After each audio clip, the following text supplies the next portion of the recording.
was the only thing we were looking at? Absolutely. But the fact that it's been tainted with this voice, I cannot support it, unfortunately, because that is a transfer of power to individuals who have been at the seat, who have had a voice to government for decades and have failed. And I'm representing the voices of those. Points are between 70 to 80% of Australia's land mass by 2030 is expected to be under untransferable native title.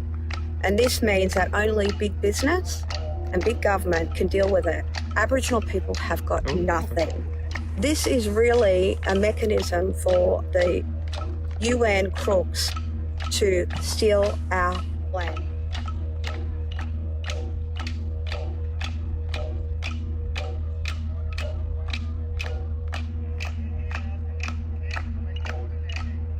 In 70.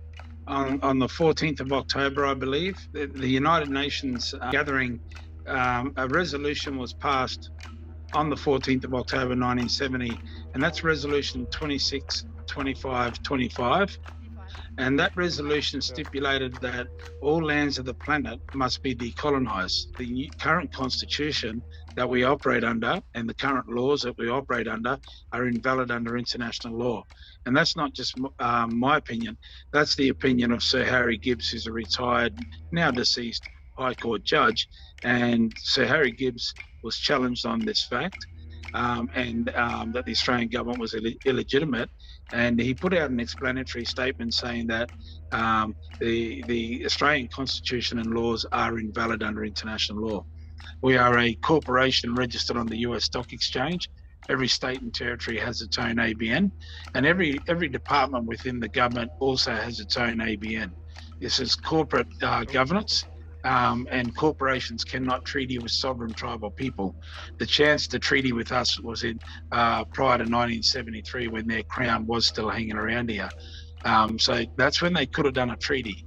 But corporations can't treaty with sovereign tribal people, and to enter us into a treaty or a voice to parliament is nothing but a corporate contract and an attempt to continue to enslave the tribal people, continue to steal the resources, and continue the manipulation and control of 26 million Australians. So it's not only a trick for the tribal people, but it's a trick for the Australian people. Why do you think that we would want us to be in a constitution that committed nothing but crimes against humanity? Crimes of war. We stand together. We say no to the voice, and so should you.